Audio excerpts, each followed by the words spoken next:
Coronavirus, la pandemia. ¿Cuáles son los síntomas? ¿Cómo se transmite? ¿Qué puedo hacer para protegerme y prevenir la propagación de la enfermedad? Nuevo padecimiento que ha encendido las alarmas de los sistemas de salud. Coronavirus, la pandemia.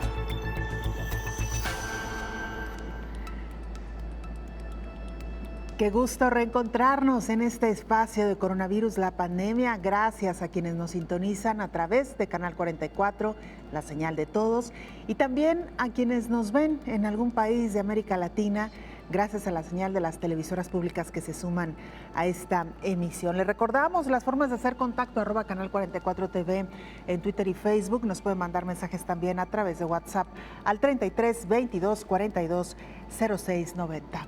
Hoy hablaremos de todo un tema, señores. Se trata de las enfermedades autoinmunes, en qué consisten estas enfermedades, cuáles son, cómo se tratan y por qué debemos de tener especial cuidado en medio de esta pandemia de COVID-19. Por supuesto que le tendremos los detalles con nuestro experto, el infectólogo Héctor Raúl Pérez Gómez. Los impactos de la pandemia en la salud mental serán a largo plazo y de gran alcance, es lo que pronostican también los expertos.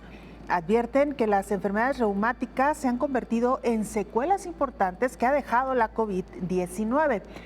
Otra de las enfermedades que, como ocurre con el corazón, por ejemplo, hay personas que antes de padecer COVID-19 no tenían antecedentes ni tampoco padecían este tipo de enfermedades, pero que podrían padecerlas una vez, luego de que superaron COVID-19. Se ha probado varios fármacos que toman los pacientes con enfermedades reumáticas para tratar COVID-19, pero no se ha tenido éxito. De esto también estaremos hablando a profundidad, porque como usted sabe, los corticoides, que es con lo que se trata regularmente enfermedades reumáticas, están funcionando también como tratamientos para pacientes con COVID-19, porque lo que comparten es la inflamación, estos dos padecimientos. Así que también tendremos más información al respecto.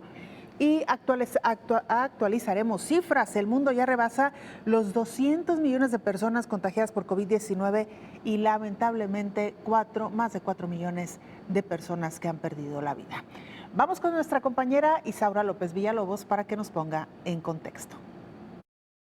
Cada enfermedad tiene sus propios síntomas y procesos de avance y desarrollo comparado con otras afecciones que pueden ser de leves a críticas. Sin embargo, tienen un componente especial. Deben ser tratadas de forma integral. La COVID-19, al ser un padecimiento infeccioso múltiple, da cuenta de la vulnerabilidad del cuerpo humano, que ante cualquier daño genera una fuente de complicaciones. En el caso de las enfermedades inmunes, los primeros síntomas son muy similares a otras, que llegan a confundir y pasar desapercibidas para ir de manera inmediata con un profesional de salud. Algunos síntomas en padecimientos inmunes son fatiga, dolor muscular, hinchazón y enrojecimiento, fiebre baja, dificultad para concentrarse, entumecimiento u hormigueo en las manos o pies y pérdida de cabello. Estos síntomas acompañados de COVID-19, edad avanzada, sexo masculino y tener una enfermedad inmune como diabetes mellitus, artritis, lupus, esclerosis múltiple, inflamatoria intestinal y la psoriasis pueden llegar a complicarse. Un estudio internacional muestra que 7 de cada 10 pacientes fueron hospitalizados. La mayoría desarrolló síntomas graves de la COVID-19. Algunos ingresaron a una unidad de cuidados intensivos y requirieron ventilación mecánica, y un porcentaje bajo perdió la vida. En comparación con el grupo de control sin enfermedades autoinmunes, los pacientes tuvieron un riesgo significativamente menor de tener formas graves de COVID-19.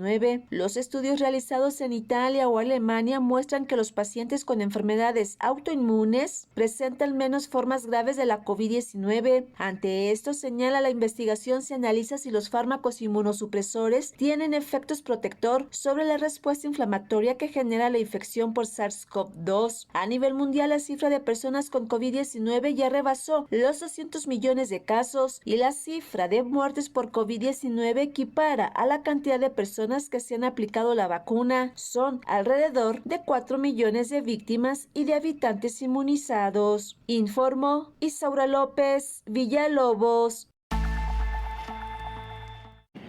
Viajamos a Ginebra, Suiza, sede de la Organización Mundial de la Salud, donde nuestra compañera Isabel Saco, corresponsal de la agencia EFE, nos presenta el informe más reciente de la Organización Mundial de la Salud. Isabel, te escuchamos. Adelante con la información. Buenos días, Belén. Buenos días a todo el auditorio de Canal 44. La Organización Mundial de la Salud nos reporta hoy que los casos confirmados de COVID-19 han llegado hasta los 199.466.000, con 548.000 nuevos casos en las últimas 24 horas, lo que representa un alza muy fuerte con respecto a los días anteriores.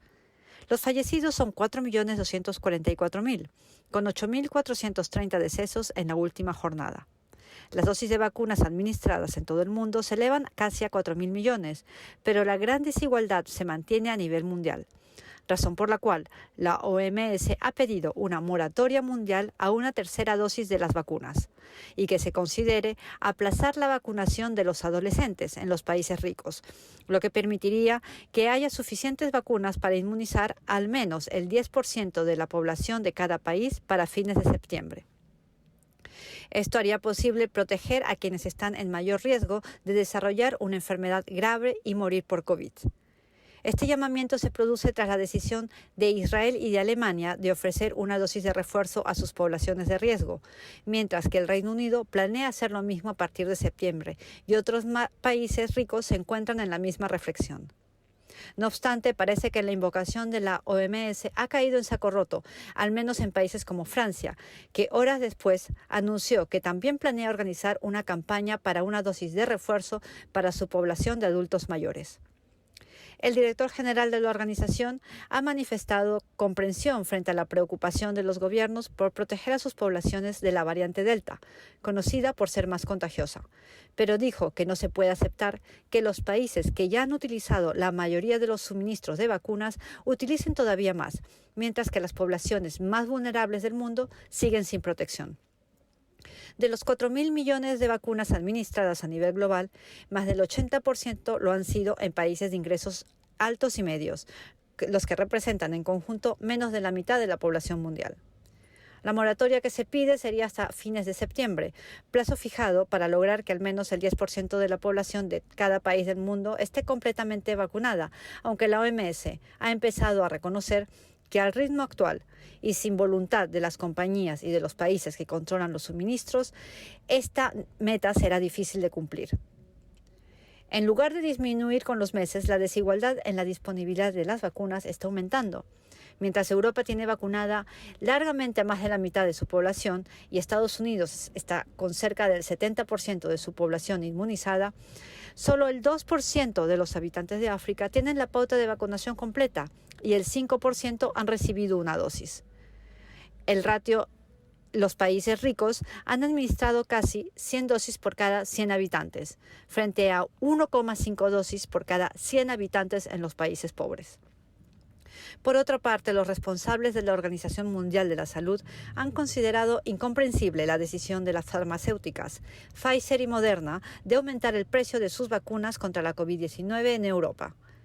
Se ha explicado que estos dos fabricantes han aumentado su capacidad de producción en los últimos meses, han diversificado sus plantas y han mejorado la eficacia de sus líneas de producción, lo que en una situación normal de mercado debería conducir a una reducción de los precios y en todo caso de ninguna manera a un aumento.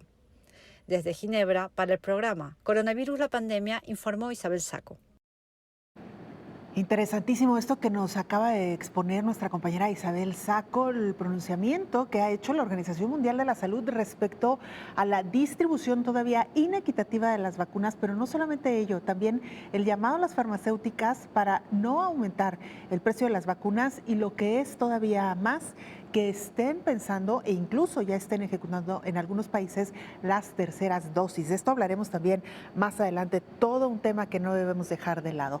Vamos mientras tanto con nuestra compañera Elizabeth Ortiz, lo que le comentábamos al principio, pacientes con enfermedades autoinmunes que ya tienen un tratamiento basado en corticoides, es muy probable que de contagiarse de COVID-19 no enfermen de manera grave. Elizabeth, ¿es así? Cuéntanos, por favor. Muy buenos días, Belén. Pues justamente como comentabas, los pacientes con enfermedades autoinmunes e infección por coronavirus tienen un menor riesgo de desarrollar COVID grave. Esto de acuerdo con un estudio que se llevó a cabo en el Hospital Clínic de Barcelona, en el que se analizó la evolución de los pacientes con enfermedad autoinmune y a la vez la infección por COVID-19 ingresados entre el 1 de marzo y el 29 de mayo. Bueno, los especialistas observaron que los pacientes tienen el menor riesgo de desarrollar esta enfermedad grave, así como de permanecer en la unidad de cuidados intensivos o bien de necesitar una ventilación mecánica.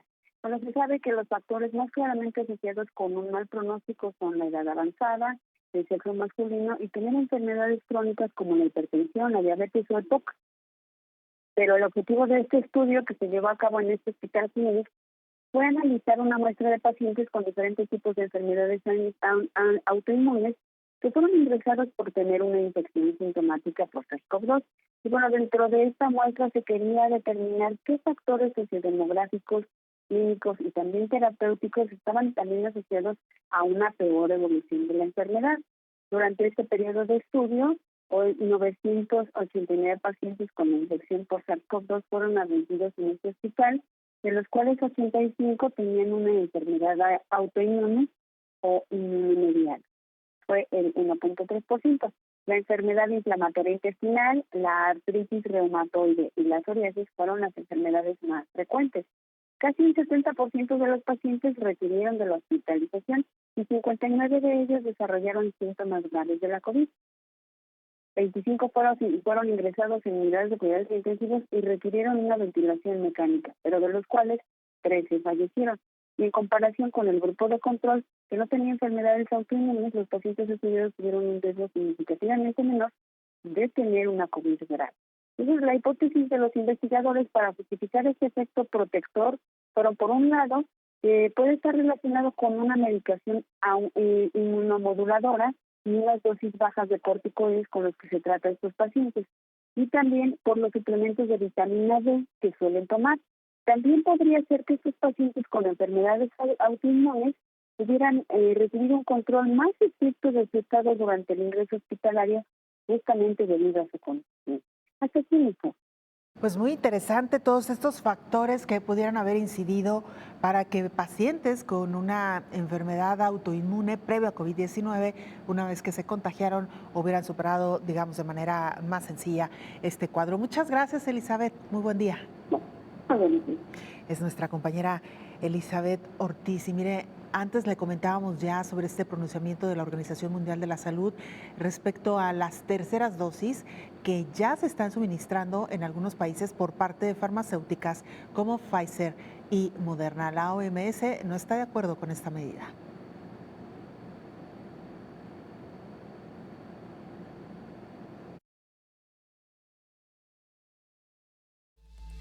La Organización Mundial de la Salud pidió el miércoles una prórroga para los refuerzos de vacunas contra el COVID-19 en los países ricos.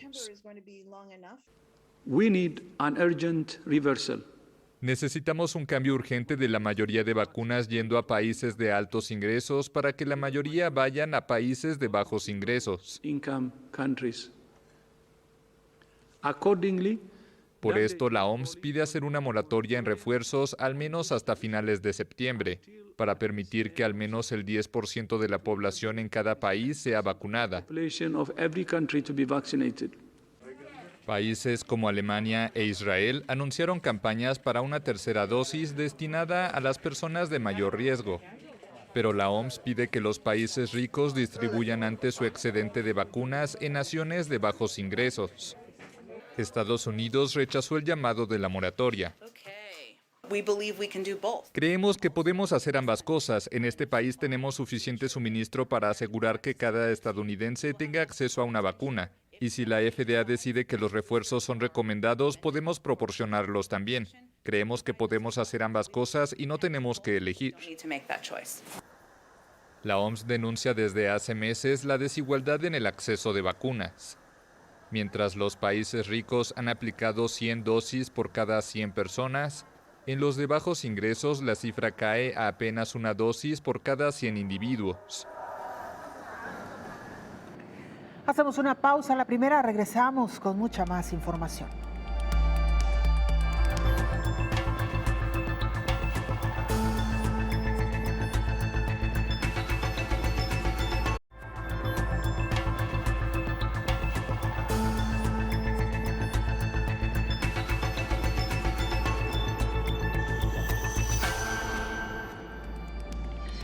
Le decíamos ya que el mundo ha rebasado los 4 millones de muertes por COVID-19, la mitad de ellos ocurrieron en América Latina.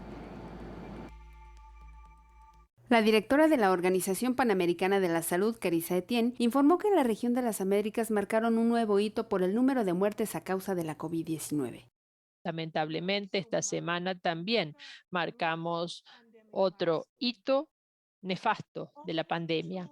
Más de 2 millones de personas en las Américas han perdido su vida a raíz de complicaciones originadas por la COVID-19.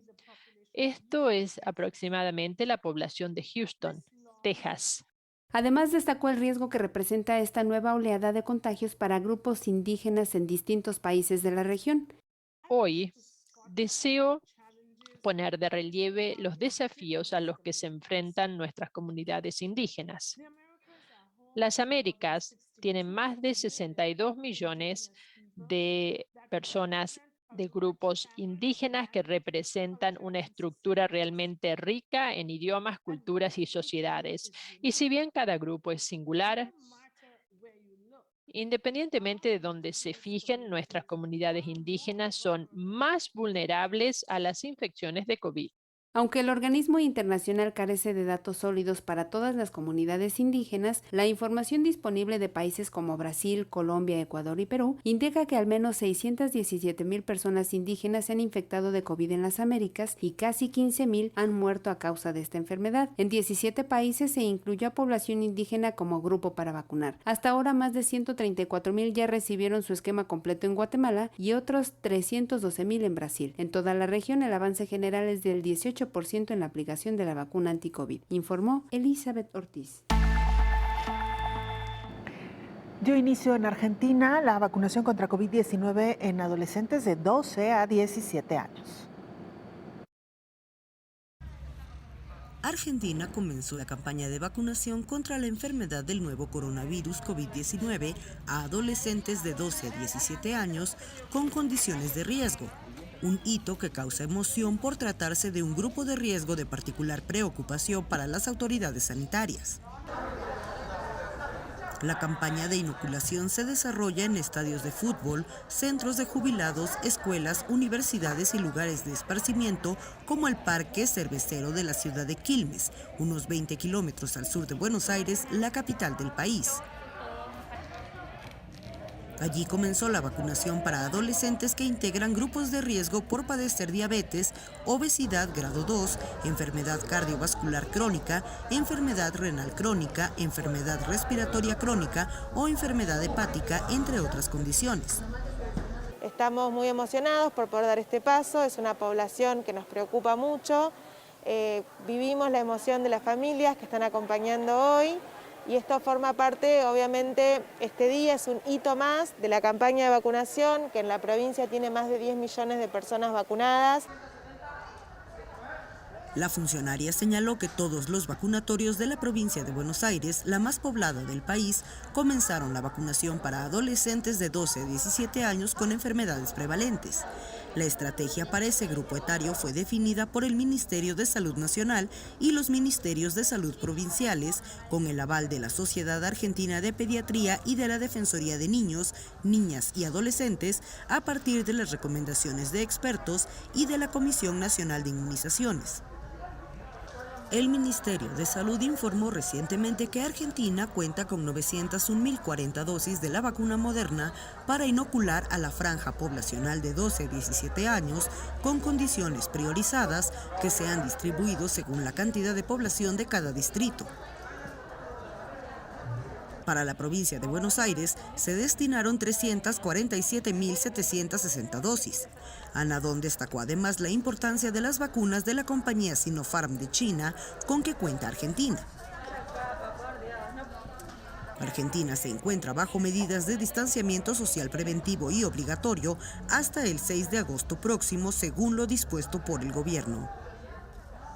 Con información de la oficina en Buenos Aires, Argentina, Noticias Xinhua. Vamos a Singapur, ahí nuestro compañero Noel Caballero, corresponsal de la agencia EFE, nos actualiza información. Noel, qué gusto escucharte, adelante con el reporte. Hola, ¿qué tal? Buenos días, Belén. Buenos días a todo el auditorio de Canal 44. La ciudad-estado de Singapur afronta desde mediados de julio un pequeño rebrote que ronda el centenar de casos de la COVID-19 diarios y que fue detectado inicialmente en varios establecimientos de ocio nocturno. Aunque las autoridades singapurenses cuentan con un sólido sistema para rastrear los contactos, no han logrado hallar el foco de contagio para decenas de ellos, lo que ha llevado al gobierno a volver a implementar algunas de las medidas de restricción social para cortar la propagación comunitaria del virus. Este rebrote coincide con el plan de apertura paulatina a partir de septiembre presentado ante el Parlamento por el ministro de Finanzas, Lawrence Wong, y que pone como principal requisito lograr que el 80% de su población esté completamente vacunada. Hasta el momento y a casi un mes de la fecha para este plan de apertura, las autoridades sanitarias de la ciudad-estado indican que alrededor del 65% de los 5,7 millones de singapurenses y residentes en el país han recibido la pauta completa de la vacuna y más del 75% al menos una dosis. Entre la población que aguarda la inoculación del fármaco se encuentran muchos niños de entre 12 y 18 años para quienes las autoridades han aprobado administrar dosis del fármaco producido por Pfizer. En una veintena de colegios que retomaron el curso a finales de junio, se han detectado casos de la COVID entre docentes y alumnos, lo que ha llevado a varios centros a volver a implementar parcialmente las clases a través de Internet. La esperada reapertura de fronteras de Singapur, sin la necesidad de guardar cuarentena para los viajeros completamente vacunados, se mantendrá en un comienzo con regiones y países donde la pandemia esté bajo control. Reportó desde Bangkok para el programa Coronavirus, la pandemia, Noel Caballero. Saludamos en esta mesa de trabajo al infectólogo Héctor Raúl Pérez Gómez. Doctor, bienvenido, muchas gracias. Gracias a ti, Belén, qué gusto saludarte, buen día. Igualmente, doctor, otro gran tema esta semana, vaya que nos hemos, si me permiten la expresión, echado un clavado ya de manera más detallada y profunda a ciertos padecimientos que resultan especialmente riesgosos en medio de esta pandemia de COVID-19. Así es. Y otro de los grandes temas, doctor, las enfermedades autoinmunes. Me parece que es un caso muy similar a lo que hablábamos con enfermedades cardíacas o del corazón, donde los pacientes pueden entrar en 2 o 3 escenarios. El que tenían previo a la pandemia, algunos de ellos ya diagnosticados con enfermedades autoinmunes. Un segundo escenario, cómo transitaron por la enfermedad una vez que se infectaron. Y el tercer escenario, doctor, que me parece muy interesante de mencionar, aquellas personas que no tenían antecedentes, que no estaban diagnosticados, ni siquiera tenían alguna predisposición genética, y finalmente COVID-19 pudo haber propiciado en ellos alguna enfermedad autoinmune. ¿Le parece si iniciamos por describir qué son las enfermedades autoinmunes? Sí, Belén, con mucho gusto. Las enfermedades autoinmunes son aquellas en donde la propia respuesta inmune de una persona genera daño a determinadas células, órganos o sistemas. Un ejemplo muy claro de enfermedad autoinmune es el lupus eritematoso sistémico. En el lupus eritematoso sistémico, el sistema inmune genera autoanticuerpos que pueden afectar células de diferentes órganos y sistemas. Por ejemplo, pueden afectar a las propias células sanguíneas como los glóbulos rojos, las plaquetas, los leucocitos, pueden afectar a las células renales, pueden afectar a células que constituyen elementos propios de las articulaciones, pueden afectar células de la piel, pero algo muy importante, probablemente las más importantemente dañadas en esa autoinmunidad que caracteriza al paciente con lupus eritematoso sistémico, es el daño a las células de los propios vasos sanguíneos, a lo que conocemos como vasculitis. Vasculitis es inflamación de los vasos sanguíneos, que pueden ser vasos sanguíneos de gran calibre, de mediano o vasos sanguíneos microscópicos, y esas vasculitis pueden afectar también a diversos órganos y sistemas, porque los vasos sanguíneos pues están en toda la economía corporal. Entonces, el lupus eritematoso sistémico es un ejemplo muy característico de una enfermedad autoinmune, pero hay muchas. La enfermedad autoinmune también es la artritis reumatoide y es el mismo proceso, parecido proceso en cuanto a la generación de autoanticuerpos que dañan células de diversos órganos y sistemas en el paciente, el determinado paciente.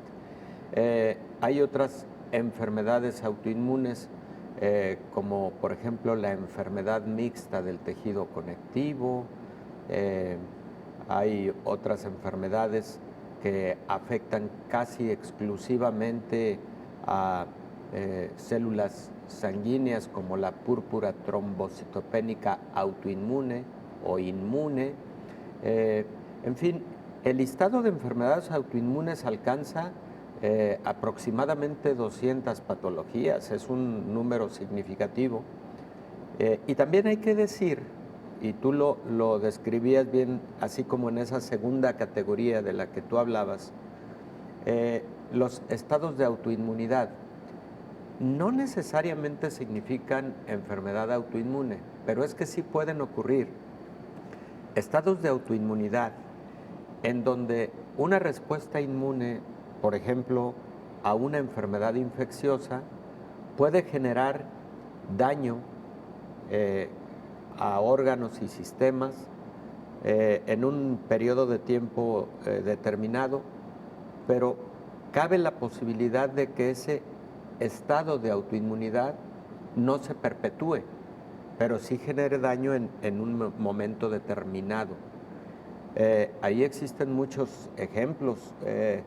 La fiebre reumática, por ejemplo, puede causar daño al corazón, a válvulas cardíacas, por ejemplo, puede causar daño al riñón, y la fiebre reumática es secundaria a un proceso infeccioso, pero no significa que la bacteria que la causa, que es una bacteria llamada Streptococcus pyogenes, sea la que causa el daño directo, sino anticuerpos que se generaron contra ese estreptococo son los que van y causan daño a esos órganos y sistemas. Regresando del corte, doctor, ¿nos podría explicar por qué un término que pareciera ser benéfico, y mucho más ahora que hablamos de inmunidad contra COVID-19, resulta contraproducente o resulta contrario a la idea que se tiene de los anticuerpos, y por qué el cuerpo reacciona de esta manera? Claro. Con esto regresamos después de la pausa.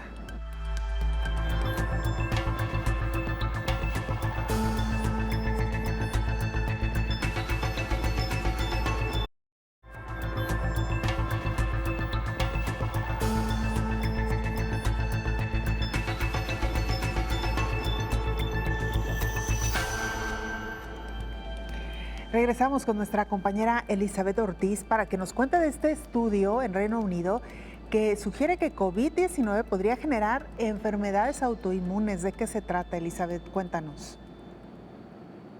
Buenos días nuevamente, Belén. Pues justamente un estudio dirigido por la Universidad de Birmingham y financiado por el Consorcio de Inmunología de Coronavirus del Reino Unido arrojó que muchos pacientes con COVID-19 producen respuestas inmunitarias, pero contra los propios tejidos o los órganos del cuerpo. COVID-19 se ha asociado con una variedad de síntomas inesperados, explican los especialistas, desde la infección, pero hasta muchos meses después. Todavía no se comprende exactamente, completamente qué causa estos síntomas, pero una de las posibilidades es que COVID-19 está desencadenando un proceso autoinmune en el que el sistema inmunológico está mal dirigido, pero para atacarse a sí mismo. El estudio fue publicado en la revista Clinical and Experimental Immunology y en donde se investigó la frecuencia y los tipos de autoanticuerpos comunes producidos en un grupo de 84 personas que tenían COVID-19 grave en el momento de la prueba o en el periodo de recuperación después de COVID grave, y aquellos con una enfermedad más leve que no necesitaban acudir a un hospital. Estos resultados se compararon con un grupo de control de 32 pacientes que estaban en cuidados intensivos por otro motivo distinto al COVID-19. La infección puede, en algunas circunstancias, provocar una enfermedad autoinmune. Los primeros datos sugieren que la infección por virus SARS-CoV-2 puede desencadenar complicaciones autoinmunes a largo plazo, y hay informes de que la infección por este virus está asociada con una serie de trastornos autoinmunes como el síndrome de Guillain-Barré. Con el apoyo de investigación e innovación del Reino Unido y del Instituto Nacional de Investigación en Salud, este estudio encontró un mayor número de autoanticuerpos en los pacientes con COVID-19 que en el grupo de control, que estos anticuerpos duraron hasta 6 meses. Un autoanticuerpo es un anticuerpo, o sea, un tipo de proteína producido por el sistema inmunológico que se dirige contra una o más de las proteínas del propio individuo y que puede causar enfermedades autoinmunes. Los pacientes sin COVID mostraron un patrón diverso de autoanticuerpos.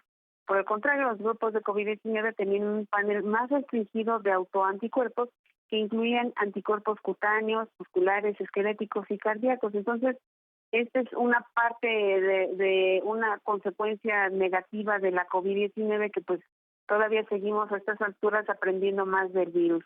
Hasta aquí la información, Belén. Muchas gracias, Elizabeth, por este informe. Gracias, muy buen día. Muy buenos días. Bueno, doctor Héctor Pérez Gómez, nos deja Elizabeth un tema interesante para abordar más adelante. Si me permite regresar al planteamiento de por qué el cuerpo reacciona de esta manera y por qué en algún momento los anticuerpos, en lugar de protegernos contra algunas enfermedades, resulta que por cuenta propia atacan al organismo, doctor. Mira, Belén, el principal motivo es que algunas proteínas virales o algunas proteínas bacterianas pueden tener alguna similitud en su estructura a proteínas presentes en células del cuerpo humano. Al generarse anticuerpos contra algunas de esas proteínas o antígenos de los microorganismos, bacterias, virus, etcétera, esos anticuerpos pueden también reconocer en esas proteínas del cuerpo humano esa similitud y entonces pueden actuar equivocadamente. Lo que acabamos de escuchar es muy interesante. Lo habíamos advertido ya. Un ejemplo de un estado de autoinmunidad que no permanente, pero sí que puede causar un daño inmediato después de una infección respiratoria, incluso leve, es el síndrome de Landry-Guillain-Barré. El síndrome de Guillain-Barré casi siempre se presenta después de un cuadro infeccioso respiratorio. También en algunas ocasiones se ha presentado después de la aplicación de alguna vacuna. No estoy hablando específicamente de la vacuna anti-COVID. Y en este síndrome de Landry-Guillain-Barré se forman anticuerpos contra esos microbios, virus que están generando la infección, pero esos anticuerpos se pueden empezar a equivocar y pueden empezar a generar daño a proteínas del tejido neuronal, en particular las proteínas de la mielina que recubren nervios y que recubren los filamentos nerviosos de la médula espinal. Ese estado de autoinmunidad frecuentemente es un estado corto, genera ese daño, pero no se perpetúa, no es permanente. Puse el ejemplo también de la fiebre reumática, en donde anticuerpos pueden generar daño a células cardíacas, porque también se equivocan. La bacteria Streptococcus pyogenes, que causa faringoamigdalitis aguda, tiene ciertas estructuras, ciertas proteínas, que al generar la respuesta inmune, luego estos anticuerpos pueden generar daño a células cardíacas que tienen algunas estructuras parecidas y que se comportan también como antígenos.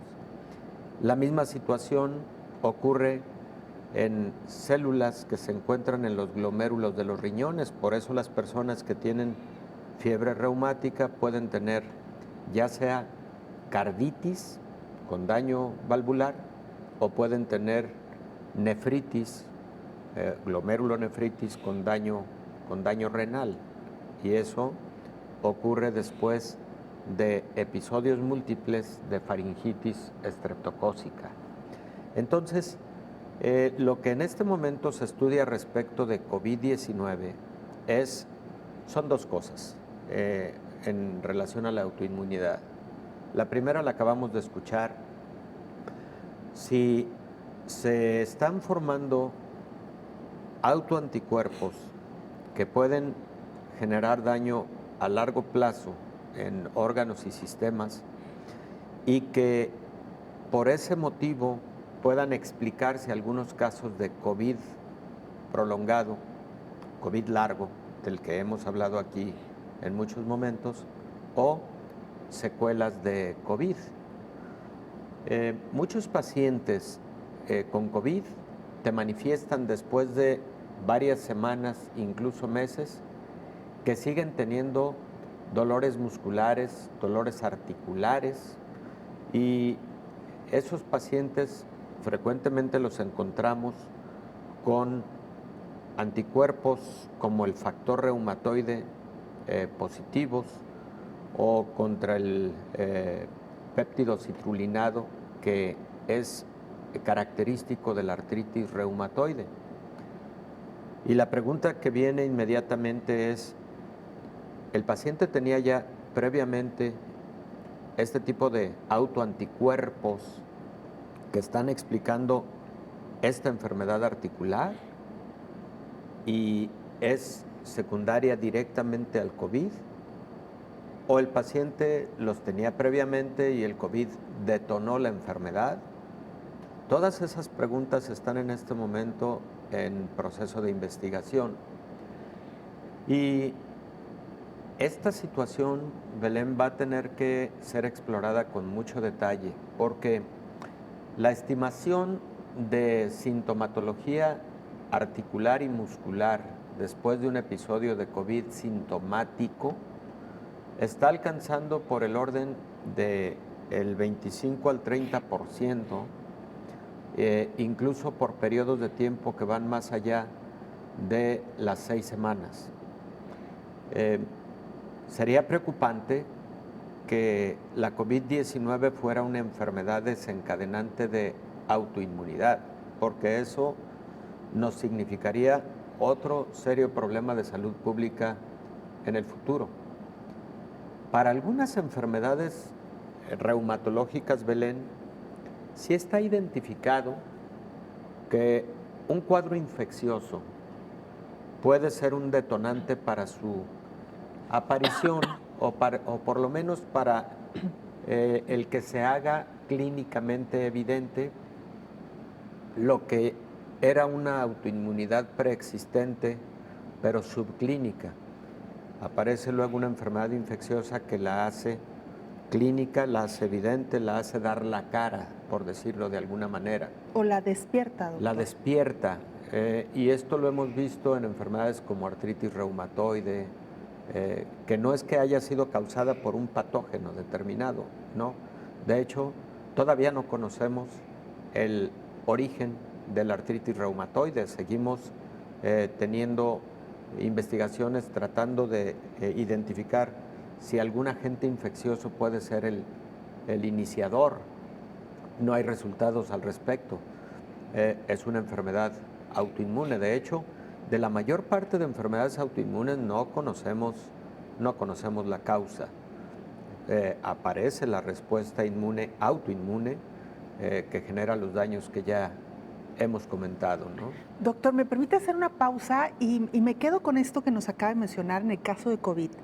No sabemos todavía si puede generar alguna enfermedad autoinmune y supongo que tampoco se sabe, doctor, si esta enfermedad autoinmune que eventualmente pudiera generar COVID pudiera ser pasajera, es decir, que pudieras permanecer solamente en el tiempo. Un periodo, claro. O si ya se volvería crónica. Con esto regresamos, sí, doctor, claro, después de la pausa. Con todo gusto.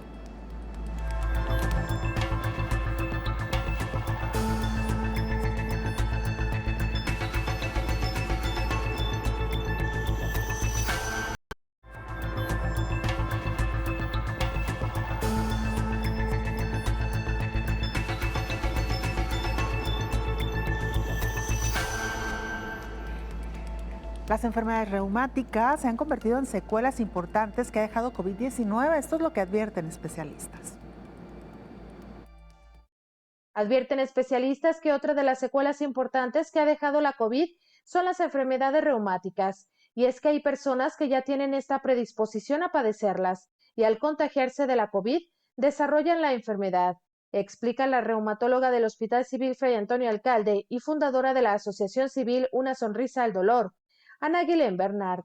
De hecho, yo ya he tenido pacientes, por una parte que cuando se infectaron se despertó una enfermedad reumatológica. O hay otros pacientes que con la infección se pusieron otra vez más mal de la enfermedad. Y ha habido pacientes también, y debo decirlo, que refieren que cuando se vacunaron también sintieron malestares o que se hayan activado de la enfermedad. Por eso es bien importante que se mantengan en contacto con sus médicos tratantes y también es importante pues, estar bien informados, o sea, los medios de comunicación nos ayudan. Una sonrisa al dolor es uno de sus objetivos de que los pacientes que tienen enfermedades crónicas sean bien informados, estén bien informados para que sepan cómo actuar en estas situaciones de pandemia y de situaciones de infecciones y demás. ¿Y cuáles son los síntomas que presentan los pacientes que han tenido COVID y que debutan con la artritis reumatoide? Explica el especialista. Que sigan con los dolores articulares o que tengan inflamación articular, que tengan cambios en la piel. Sabemos que las manifestaciones de la COVID son varias y dentro de ellas también son manifestaciones de piel. Entonces, que mantengan, que sigan con algunas manifestaciones estas, pero sobre todo, o por ejemplo, hay algunos que han tenido lo que le llamamos eritema nodoso, que son unas bolas rojas debajo de la piel, que son dolorosas. Así, uno de mis pacientes así inició, con dolores en los ligamentos, en los tendones, con dificultades para movilizarse en las mañanas, y que esto pues dure más de 6 semanas. Ya no es nada más la COVID, sino que ya están teniendo algo que ya se está haciendo crónico. Informó Rocío López Fonseca. Bueno, pues por demás también interesante esto que nos cuenta Rocío López Fonseca, doctora, a través de la especialista, que lo decíamos ya. Puede despertar alguna enfermedad autoinmune, COVID-19, incluso puede generar tal vez una enfermedad autoinmune. Lo que quizás no sabemos, doctor, porque no tenemos la experiencia suficiente, es si solo será temporal o ya definitiva. Efectivamente. Fue muy interesante la entrevista que le hizo a la doctora Guilén Bernard, a quien saludo desde aquí, una gran amiga y una gran profesional de la reumatología. Ghislaine puso ahorita algunos ejemplos de manifestaciones clínicas en algunas enfermedades infecciosas que son derivadas de autoinmunidad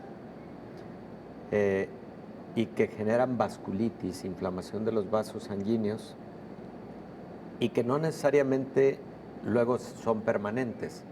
También puso ejemplos de algunas que, como antes decíamos aquí, pueden ser permanentes. como el caso del detonante de artritis reumatoide por parte de alguna enfermedad infecciosa.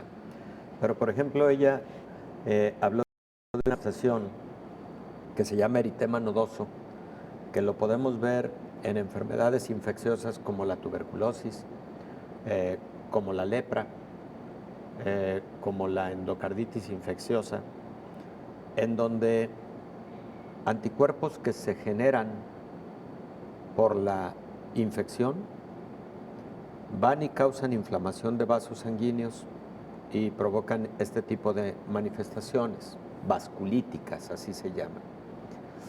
Esas manifestaciones vasculíticas, en particular en enfermedades infecciosas, casi siempre son temporales.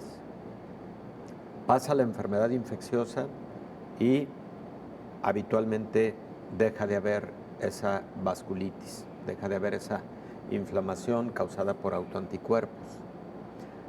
Pero hay enigma en otras muchas enfermedades infecciosas, Belén, que luego dejan manifestaciones del sistema musculoesquelético por periodos largos de tiempo.